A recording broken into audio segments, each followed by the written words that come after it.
Hi everybody, this is Cheryl Richardson. Thanks so much for watching this video. I'm here with my friend Bob, who's recording the video. Say hi, Bob. Hi. There you go.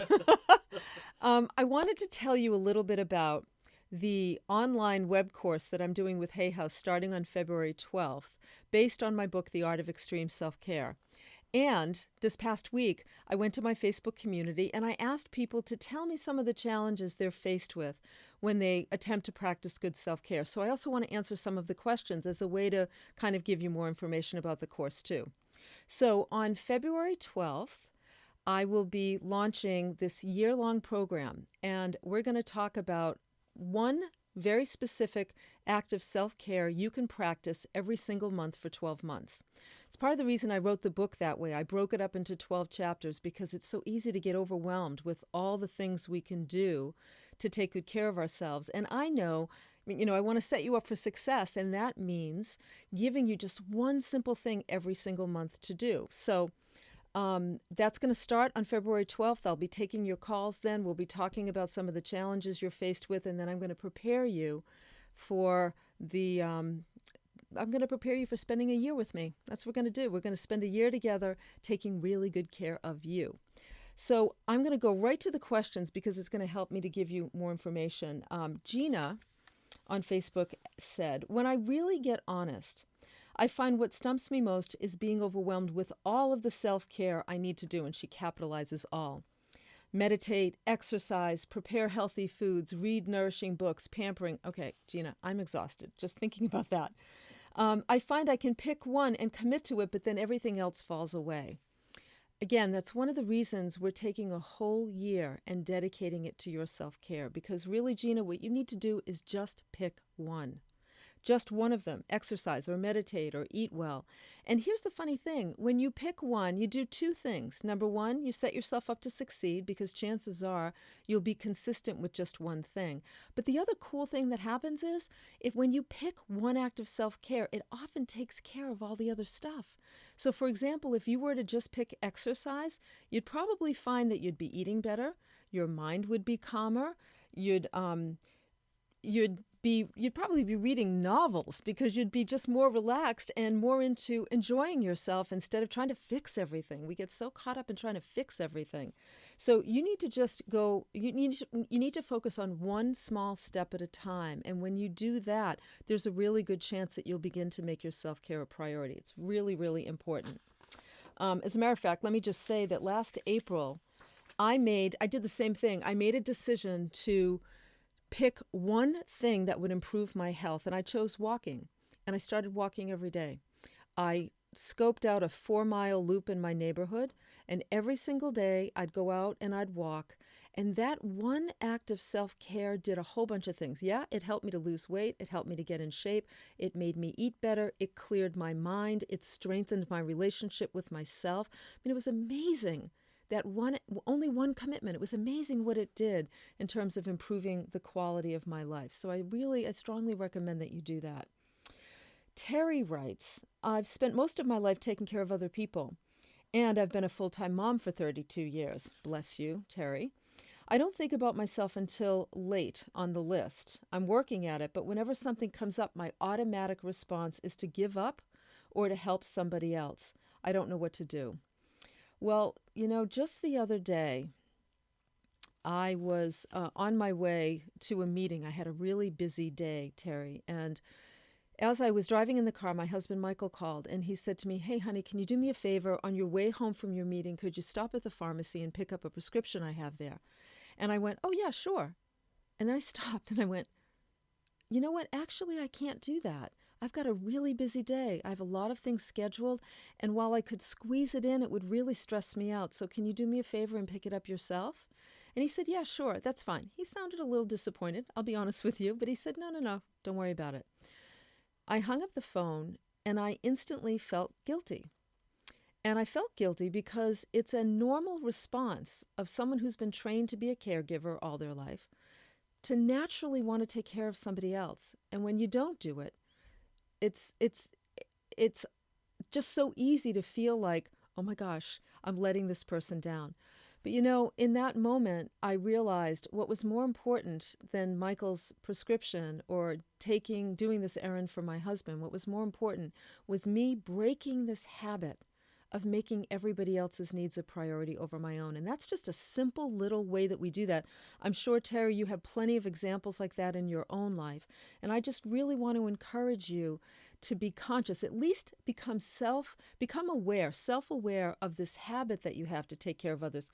You're already on the right track. I mean, you already see what's going on here. It's just a habit, and it can be broken. And it can be broken with grace and love in a way that really supports your relationships, and most importantly, supports your relationship with yourself. Okay, next question.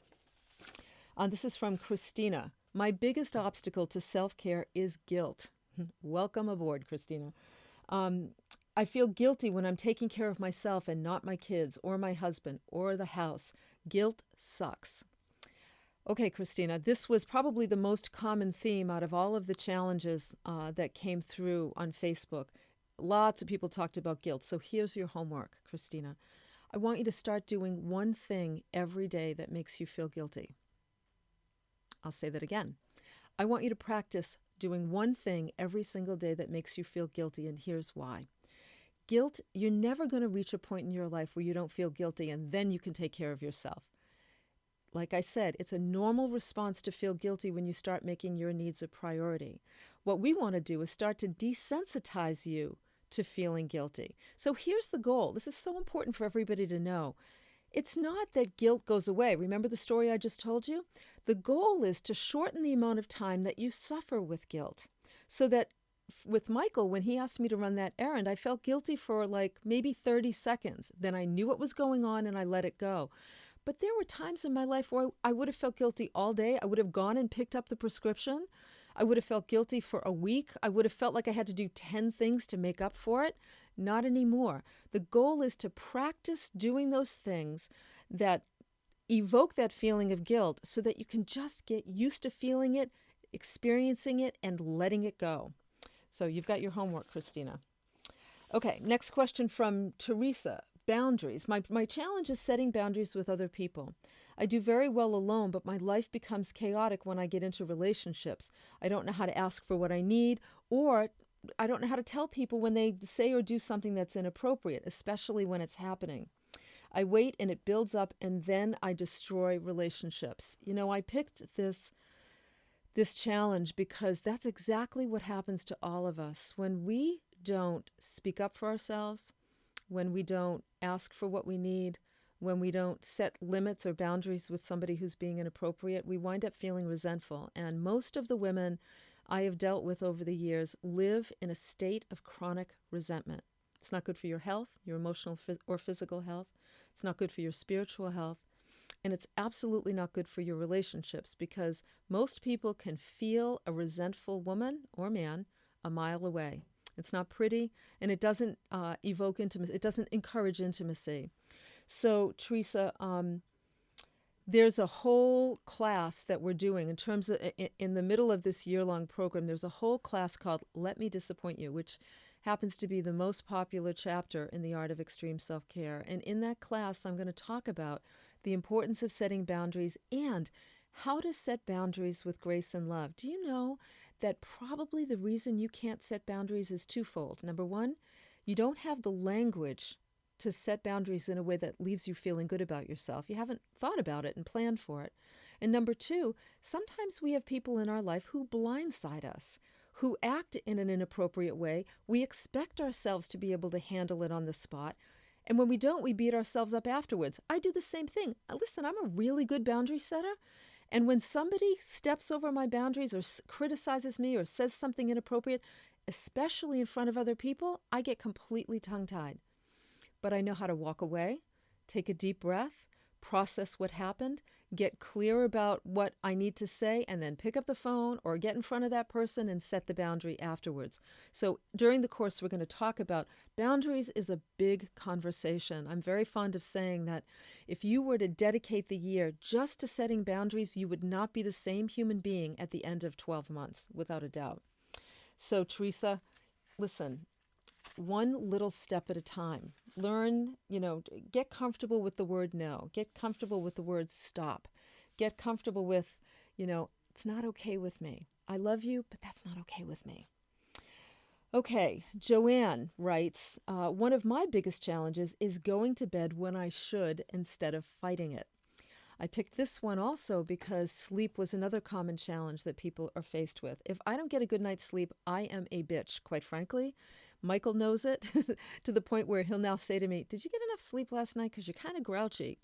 Sleep is a really powerful way of taking good care of ourselves. And another class that we'll be talking about is called The Power of Rhythm and Routine.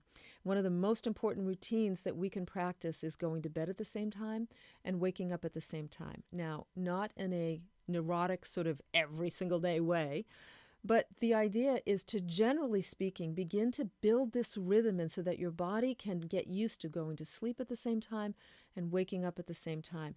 It is my secret weapon, Joanne. And this is a great example. If you were to just focus on this one change and for the next 30 days decide that I'm going to test it, I'm going to see how I feel, how my mood changes, how my physical health changes, how my eating habits change, how my relationships change. For every night for 30 days, just decide that you're going to do your best to go to bed around the same time and wake up at the same time. And I'm telling you, you probably will, you'll just become a different woman. You really will. You'll like yourself a whole lot more. These are some examples of what we're going to be dealing with during the year-long course. It's one of my favorite courses. I think it's one of my most important courses because it really does change people's lives. The first time I ran this course, we had over 1,000 people take it, and I still till this day get email from people saying, you know what, I am not the same human being ever since I dedicated a year to my extreme self-care. And that's what I want for you. I want for you to commit. It's a small commitment, one class a month. You practice one way of taking good care of yourself every day for 30 days. That's pretty simple in this day and age. You make that consistent, and I'm telling you, you'll feel relief pretty quickly, and you will absolutely give yourself the gift of living a life that reflects who you really are. And you're going to stop saying things like, at the end of the day, I'm always the one left over without any energy, feeling like everybody else has been taken care of but me. You deserve to be taken care of first, and that's what I want for you. So please go to hayhouse.com, look up The Art of Extreme Self-Care. You can also go to CherylRichardson.com, go to my schedule page. You'll see a link there, and I look forward to seeing you on February 12th. Thanks so much for watching the video, and take good care of yourself.